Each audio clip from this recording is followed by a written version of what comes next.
And welcome back to Let's Play Fear and Hunger 2, Termina. Today we are going to be looking at another character history. Now, I don't plan on viewing all the character histories beyond the ones that I actually plan on using. However, I did want to look at Osa's specifically because, as you can see, rather than just having a simple option to skip the character history, we have two options. We have an abridged version and give me the full text adventure. So yes, Osa has a unique text adventure at the end of his character history. We're going to be seeing the full text adventure, and this is one of the big perks that Osa has going into a playthrough.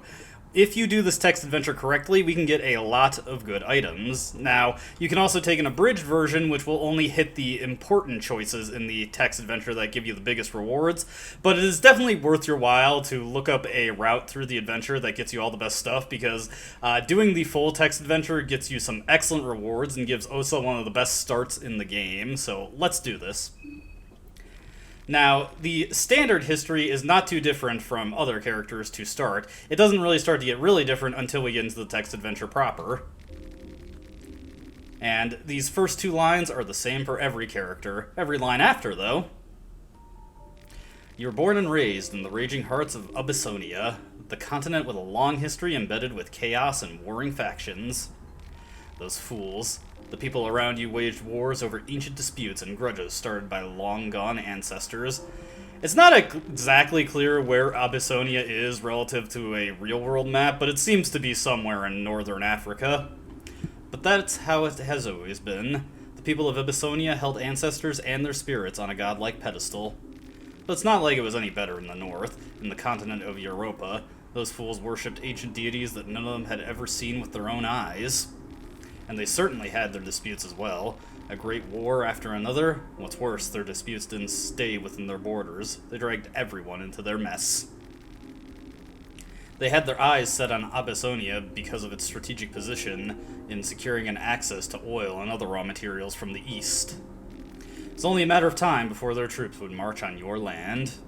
You were not going to die because some faceless puppeteers chose to focus their magnifying glass on your home country this time.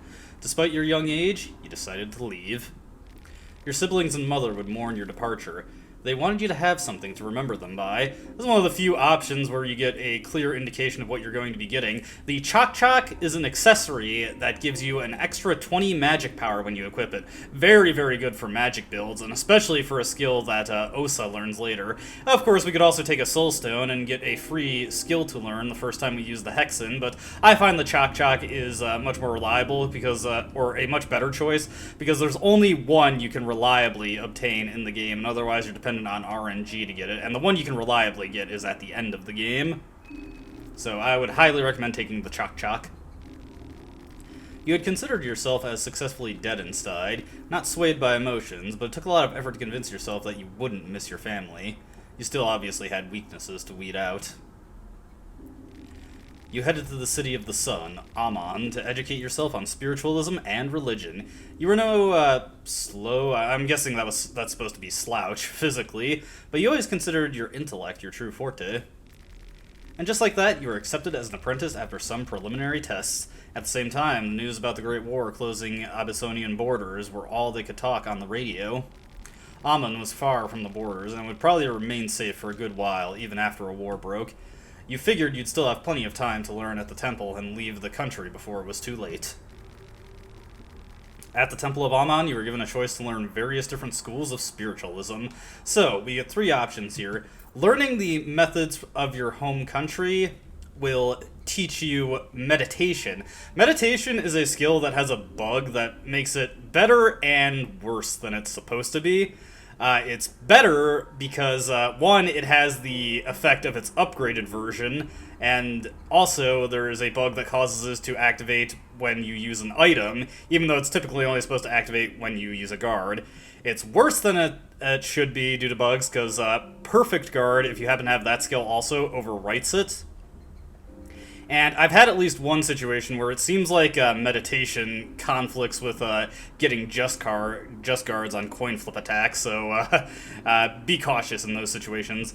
Learning from Eastern Sanctuaries teaches you the Pyromancy trick spell, an infinite source of burn, but a relatively weak magic spell. Wouldn't really recommend it. The option I feel is the best to go here is to learn Worship in Europa. The worship in Europa focused on the older god, Almer, but amongst scholars it wasn't too uncommon to worship even more obscure deities. Here we can select to a single god to get one level of affinity with. My personal recommendation for this would be either Sylvian or Grogaroth. It doesn't really matter for the purposes of this video since we're not going to be keeping this file. I'll just be taking Sylvian because Sylvian only needs up to 2 levels of affinity in order to max out, and by picking affinity with it right now, you can potentially either max out by just drawing 1 circle dedicated to Sylvian, or no circles at all, but we'll cover that in the Let's Play proper. You were talented and praised for your quick learning at the temple, but that came as no surprise to you. You knew you're smarter than most of those old geezers. They only possessed knowledge you wanted. Once you had that, they served no purpose to you. More time you spent at the temple, more pathetic the priests of the Amun started to look in your eyes. Religion in general started to look dubious too after examining how the world functioned. Most religious doctrines were molded to accommodate the current ruling class. Religion was used as a mere tool to control masses more than anything else. Dedicating your life to worship would equal dedicating your life to kings and queens of the time. You had left your home because you didn't want to die fighting someone else's war, so why would you waste your life serving someone else in turn? Around this time, you found an old scroll from one of the many Amun libraries.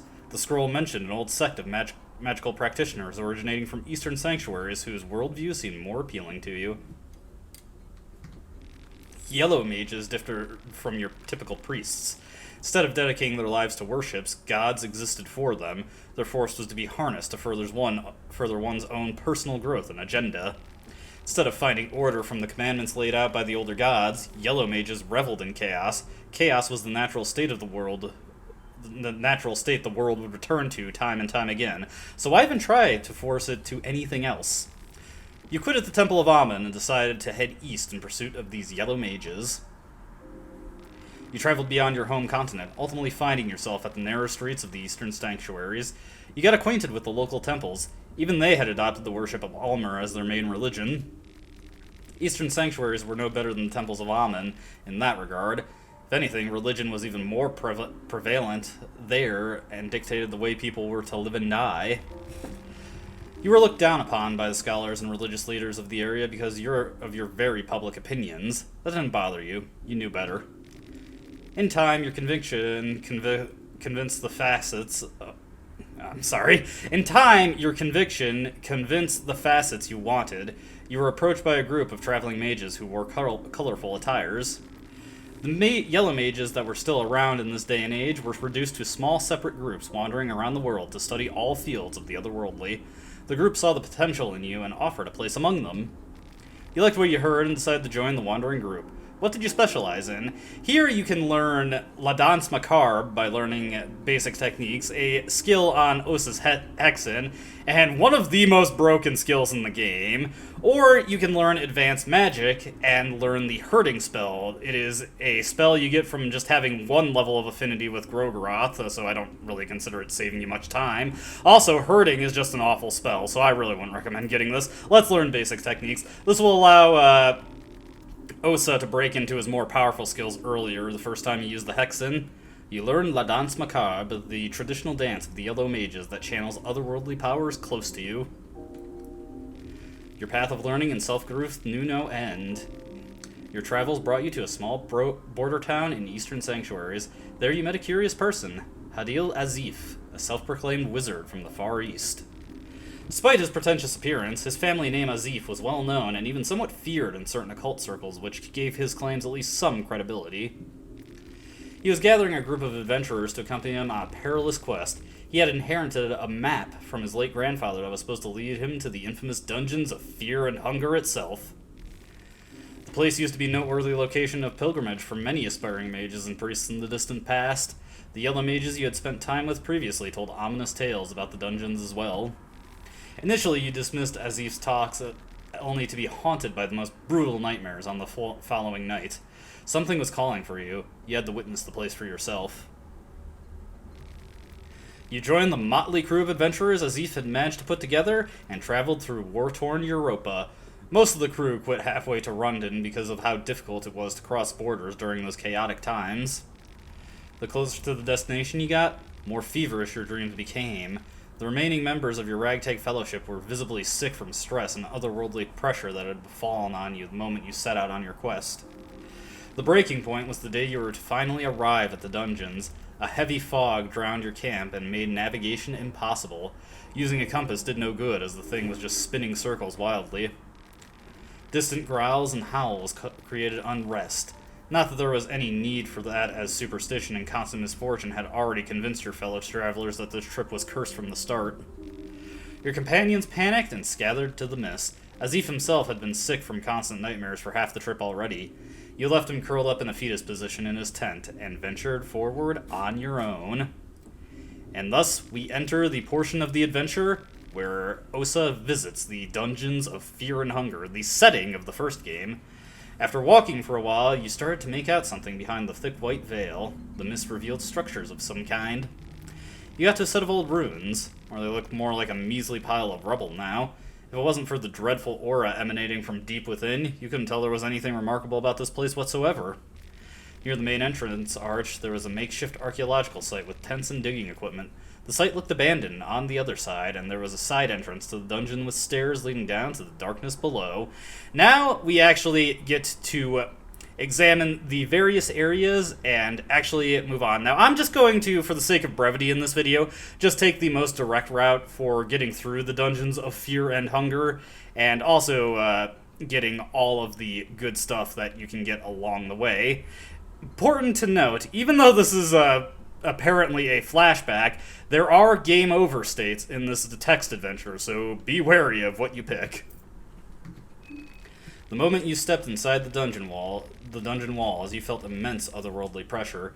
You understood that the place would drain any normal person to the brink of madness and starvation in a matter of mere hours. You had to be efficient about this. Even if the day was still bright, the darkness seemed to suffocate all light, and you could barely see anything ahead of you. You lit up a torch. You stood at the vestibule of the dungeons. To your left, you saw a doorway leading to what seemed like a kitchen. There was a small room with old wooden furniture in front of you, and to your right, there was a closed door. We want to check out the room in front of us to start. The room had an old wooden desk in front of a partly rotten flag that hung on the wall. The flag was that of Old London. The opposite wall had half-empty bookshelves facing towards you. Behind a small pile of rubble, you saw a wooden chest covered in cobwebs and dust. We're going to check the wooden desk. Based on some old documents laying on the table, it looked like the desk had belonged to an army officer from the late 16th or early 17th century. You examined all the little drawers on the side of the table and found a small key. Suddenly, you heard loud banging and screeching coming from the entrance hall. Adrenaline was rushing through you as you ran back to see just what was causing the noise. The closed door was jolting from its hinges. Something big was trying to force its way through the door. Whatever it was created inhuman guttural sounds between its swings at the door. We want to quickly run outside at this point. I would rather not mess with this thing. You turned around and considered leaving the darkness. However, you feared that you might never be able to return there if you had left the place. So, just to achieve what you set out to do, you decided to stay, as bad as that idea felt to you. You ran as fast as you could, creating distance to the malformed beast with each step. You couldn't see much in the darkness, but a doorframe that had light shining through its cracks caught your attention. I feel like I'm DMing a Dungeons & Dragons session right now. You tackled the door open and stumbled to an overgrown courtyard. Quickly glancing back at the dark corridor, you noticed that the beast was nowhere to be seen. You figured that the last rays of the setting sun still kept it at bay. You took a breather and slowly walked across the yard. The grass had taken a sickly yellowish color, and the setting sun created ominous shadows as its rays hit the lone gallows standing at the center of the enclosure. As you managed to focus your thoughts, you realized that there was an additional voice echoing in your head. Something or someone was calling you from the depths of this forsaken fortress.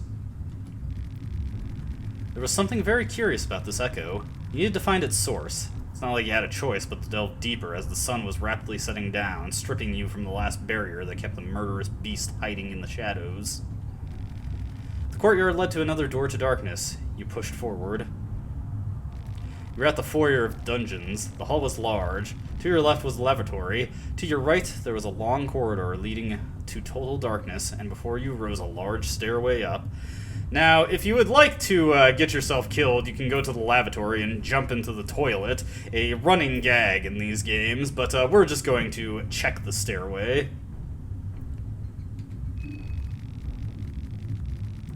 The wide stairway led to an old Almerian sacrificial altar with a skeleton crucified to it.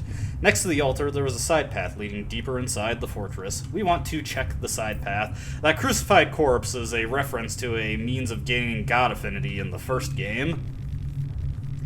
The path was a narrow corridor crudely made from misshapen bricks and stones. It looked like the floor had collapsed at certain points, but you were able to hop over the trench with ease. A large room opened up before you. The room stood out with its finer decor, spiral floor tiling, and its many bookcases covering the wall. The south end corner of the room had a small doorway shrouded in darkness. The north end corner was more dilapidated with its caved-in ceiling and all. First off, we want to search the bookshelves for our next major choice. Most of the books that were still left had been growing mold for hundreds of years, but there were a handful of manuscripts that appeared surprisingly new.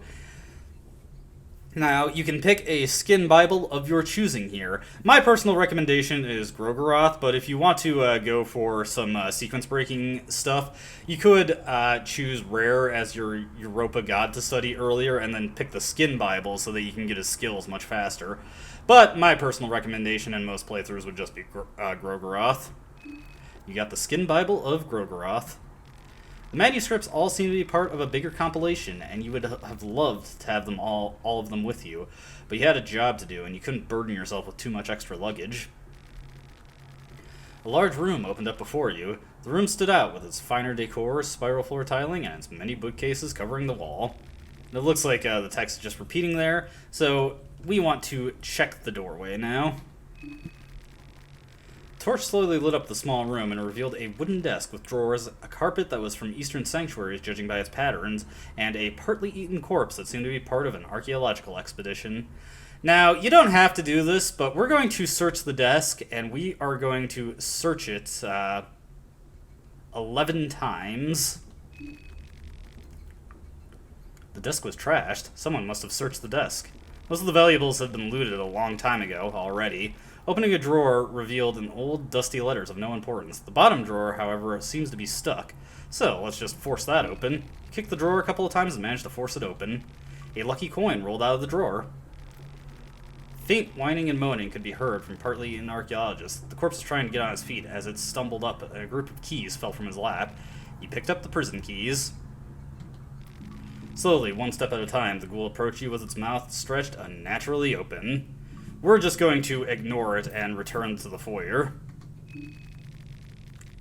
You backed away from the room, yet the ghoul kept on following you.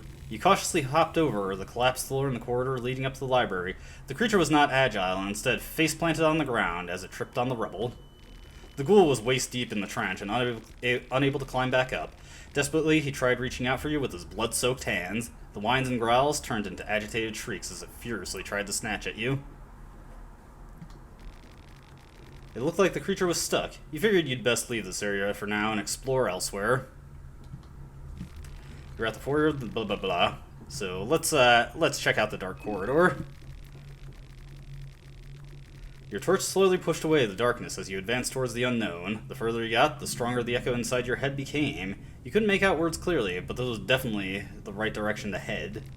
Also, I screwed up by kicking that desk. If you search the desk 11 times without forcing it, you can get a white key, which can be used in a certain area to unlock some bonus scenes. A larger room opened up behind a set of rusty iron bars. Your torch revealed human-like figures that stood still just beyond the radius of the light. Upon closer inspection, you noticed that these figures were medieval Iron Maidens, human-shaped torture devices that had seen practical use, judging from the old stains that had formed from the seeping blood of their victims. The room had numerous other torture devices as well. Most of them would probably be inoperative in this day and age. Among them, you saw an old reinforced chest, and at the back of the room, you saw a corridor leading to the cells. We're going to check this chest. The chest looked old. Might as well have been medieval for all you knew. As you tried opening it, you realized the lock was still fully functioning. You could open it without a proper key. So let's use the small key.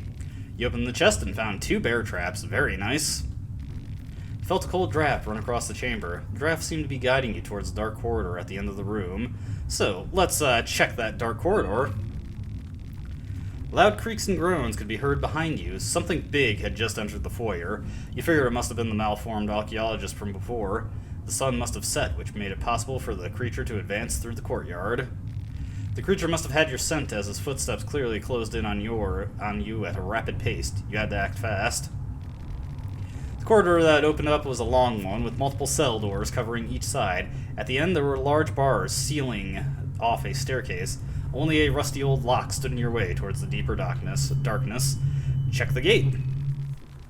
You heard the creature trash the nearby torture chamber. He was right on your heels. You couldn't see him in the darkness, but you could sense his intense hatred homing in on you.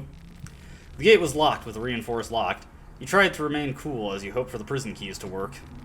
The beast was already charging towards you as you opened the gate and slipped inside only seconds before the malformed monster smashed against the bars. Violently, the creature tried to reach for you while making low grunt noises from his swollen throat. The bars in the gate seemed to hold the beast for now, but you didn't want to stay and find out whether the thing would eventually break in. Instead, you took the stairs deeper into the darkness. The thought crossed your mind: if darkness had twisted those poor sods to become mindless beasts, would the same fate await you if you stayed at the dungeons for long enough? The stairs became sticky from old gore, and blood, the deeper you got. The air was stale and had a rotten smell to it. The voice inside your head got louder. Still couldn't make sense of any of the words, but it was definitely calling for you. Deeper. You had to get deeper, that much was clear.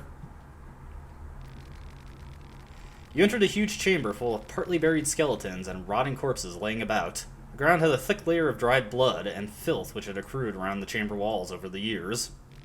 Each step you took echoed to dizzying heights. You couldn't see the chamber ceiling. The walls just rose up forever to the darkness. There were 2 staircases in the chamber.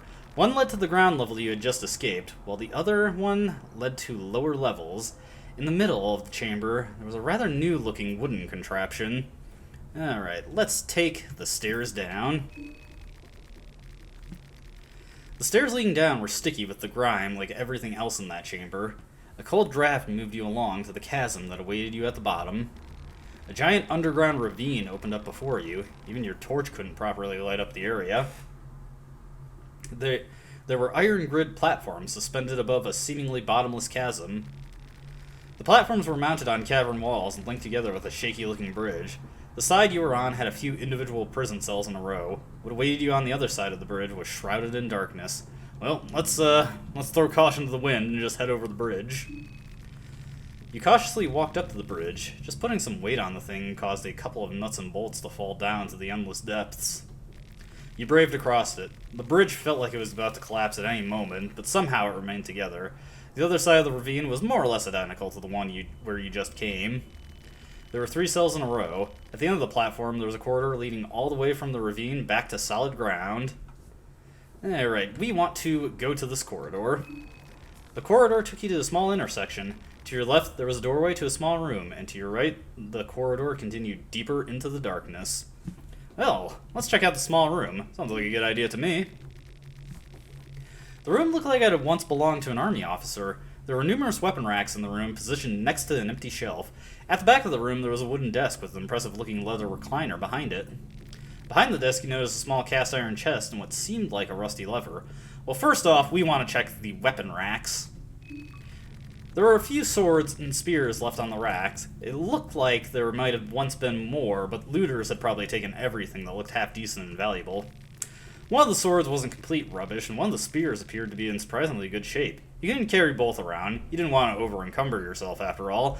I would highly recommend the Iron Spear, as it is a strong two-handed weapon that deals pierce damage, which a lot of things in the game are weak to, so it hits much harder than its attack value would imply. Typically, pierce damage is the domain of either guns or a certain craftable weapon. The Officer Sword can be crafted into a pierce-type weapon, but you have to be planning on killing a Bella in order to get that weapon, so I would just recommend the Spear, since it is just all-around stronger. Your distant chains rattle by the chasm. Seems like the small commotion caused by your exploration reached the ears of someone or something. Now, in this room, you are allowed to search 2 things. If you search any more than that, you will get a game over. Fortunately, that 2 things you're allowed to search is just enough to get everything that is in this room. The desk and its drawers had been ransacked long ago already. Instead, you tried looking for things that were less obvious to common thieves and treasure hunters. You examined the bottom of the desk and found a hidden trapdoor. A pipe and a pouch full of tobacco fell from a hidden compartment. A loud creak echoed from the ravine. The dungeons were dead silent apart from the small ruckus caused by you going through the officer's room. Whatever still lived in the darkness would hear you loud and clear. And at this moment, we can just return to the corridor because checking the other things will just get us killed.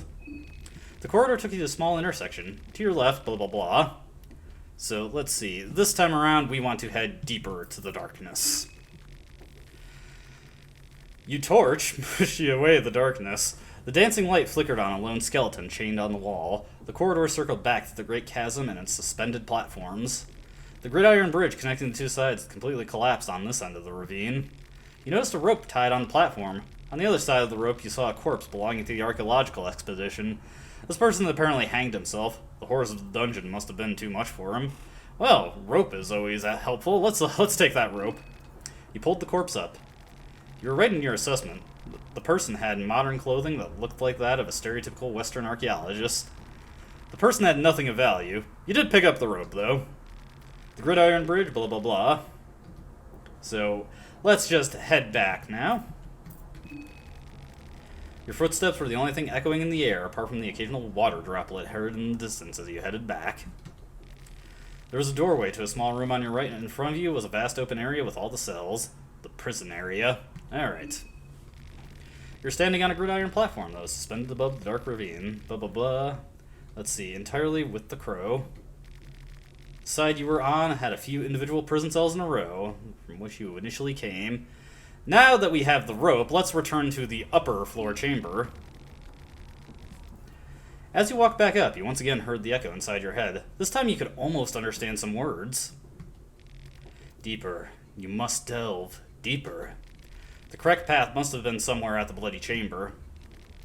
There were 2 staircases in the chamber. One led to the ground level you had just escaped, while the other one led to a lower level. In the middle of the chamber there was some rather new-looking wooden contraption. Well, let's take a look at the contraption.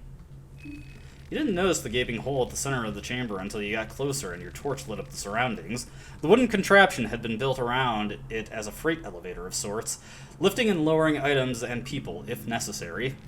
The contraption itself stuck out just by not being stained with blood and filth like everything else.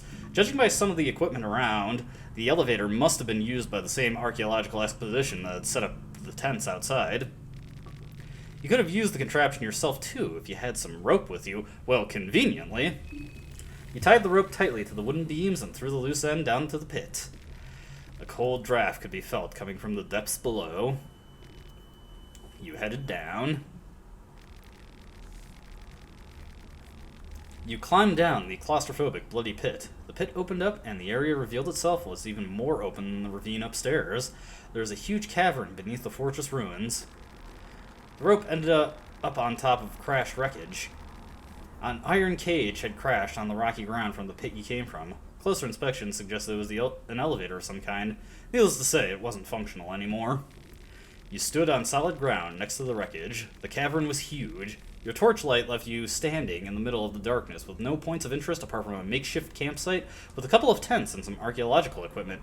Now, here's one of the most important things to search in the game. So we want to check the campsite, and when I said game, I mean this text adventure.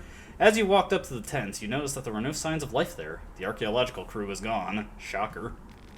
The campsite had a couple of tents side by side, open crates full of digging equipment, and a makeshift table of various documents scattered around. Behind the camp, you found a larger digging site. Now, we want to check out the tents, and we don't want to just check them out once. The first tent had sleeping bags and clothing scattered about. Among the useless junk, you managed to find 5 matches. Hey, nice, you can restore some of your mind with that. The second tent was mostly the same story, except there was a collection of archaeological findings on a table. After your initial excitement, you noticed, however, that those findings were only run-of-the-mill artifacts, pieces of broken vases and other trinkets of no use. Among the junk, you picked up an ornament lantern. Alright, now, it seems like that we got everything that we need there, but let's check him again. And, let's see. And on the third time... So, check it out again. First time was sleeping bags and stuff. Only, this time you notice something hitting under a sleeping bag. Sleeping bag, I presume. Someone from the archaeological crew must have tried to hide it from the others. You found a small things amulet. This is one of the best accessories in the game. This gives you +5 agility when you equip it, meaning that if you combine it with any other agility boost, you get extra turns. So it is a very, very good accessory, and one of the big perks of starting as Osa. Now that that's taken care of, though, there's nothing else to see, so let's go to the digging site. The digging... oh, sorry, my throat's getting a little gunked up after all this. The digging site was bigger than how it looked initially. The site expanded to nearby cliffs with wooden platforms leading down to a dark chasm. Well, let's go down the wooden platforms. You descended down to the dark depths. The echo inside your head returned once again. Misguided soul, can't you hear my call? The words were clear this time around. Good. Finally. The voices became ever more clearer. The archaeological crew had been digging deep and revealed something that should have stayed hidden. Ancient structures could clearly be seen protruding from the rocky surface. The structures looked almost like remains of a city from another time. The wooden platforms took you straight to them, and a ladder was set to lead you inside what looked like a temple or some other place of worship. You climbed in. Most of the temple was dilapidated by the time, but you could still spot some murals on the wall that depicted rituals and gods not known in this day and age. If only you had witnessed glimpses of something larger, the scale of the building already impressed you. It was unlike anything you had ever seen. Eastern sanctuaries, the city of Amon, Abyssonia, they all paled in comparison. The voice inside your head was getting loud. This way, this way, this way, this way, this way, this way, this way! You dug the rubble with your bare hands. You turned over wooden structures and pushed away a stone pillar. And there it was, the source of the voice. A burnt and withered head. A severed head, to be more precise. The head had deep lines running across it. In the place of its eyes were dark and empty sockets. The only hair on the head was a sparse mustache under its big nose. I wasn't expecting a worm like you weaseling its way this deep to the dungeons, but I'll take what I get. All earthworms do, after all, is dig. Your garments... Maybe you do have more than a camel's spunk in place of your brains. You are a Yellow Mage, are you not? You confirm the suspicions of the beheaded oddity. Figures. That's why a measly maggot like yourself could hear my call. Very well. Kneel before me, for I am your master, Nasra, the doom and terror of the modern man. That name, Nasra, that was a name you were not expecting to hear. It was a name even the Yellow Mages only talked in the darkest hour of the night. Nasra, the harbinger of the burning crusade. Nasra, the bringer of torment. Nasra, the doom and terror of the modern man. The great wizard from the Eastern Sanctuary is meant by many names. He was indeed your master, for this beheaded wizard was the one who gave birth to Yellow Mages and their ideology. Only that had happened over 1,000 years earlier. There was no records of Nasra for at least 500 years. You are a lucky bastard. Lucky indeed. There's a man I want skinned alive. After that, I want to rip off their spines. Those maggots! They will slump before me, limp and feeble. Your master seemed to be surprisingly up-to-date with the twists and turns the world had taken since his absence. He had a mission for you. As a Yellow Mage, you were supposed to follow your own ambitions and greed, but there was a lot you could learn from this death-defying wizard that could further your knowledge on dark matters greatly. You decided to play along. You were sure that this terror of the modern man was perfectly aware of your reasoning, too. That was the typical relationship between Master Yellow Mage and their apprentice, after all. You were to travel to a small country in eastern Europa with the beheaded wizard to a town called Prahevel. Your master promised events of cosmic proportions. The stars were aligned for something big to happen, something that would turn the tides of the world for good. The head left out details from the story on purpose, but that did little to bother you. You had just jumped to the deep end of the otherworldly world. You couldn't have asked for more. With this little information about the task at hand, how did you prepare for this trip? And at this point, you resume a standard text adventure and can choose some goods here. I'd recommend stocking up on magical goods because you get some good mind restoratives here. You felt tense since the moment you embarked on this journey. Every night you'd see nightmares of the horrors that would await you in Prehevel. Whatever the price, the opportunity was too interesting to pass. With mixed feelings, you continued onwards. And at that point, you are allowed to save your character history, which I would highly recommend doing for Osa, since, you know, you have a rather lengthy text adventure to go through. I didn't do that perfectly because I was a bit uncertain how to get the white key from the desk, but that's not a huge deal. The white key itself doesn't really matter, and that is how you can get through Osa's text adventure, getting the most stuff possible. But we're just going to play just a little bit more because there is one reward we got that the game does not clue us in on. When you awaken on the train...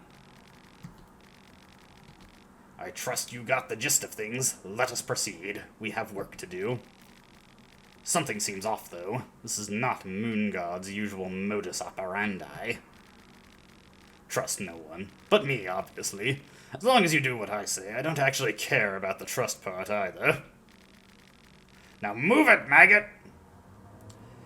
And, if you manage to get through the dungeons of Fear and Hunger without taking any damage, you will get a permanent boost to your body stat, getting plus 25, making Osa one of 3 characters who can get boosted body. And he gets a whole bunch of good rewards on top of that, so yeah, if you know how to get through this the correct way, you get a very, very good leg up on starting the game proper. Now, Osa does have his problems. Osa as a character is completely incapable of using guns, which is not that big of a deal in Fear and Hunger mode, but is a pretty massive drawback in Masochism mode, and that's something I'll hope to cover in depth later. But that's where we're going to end this video. I hope you enjoyed my weak narration, and I hope to see you in the next proper video. Until next time, though, goodbye.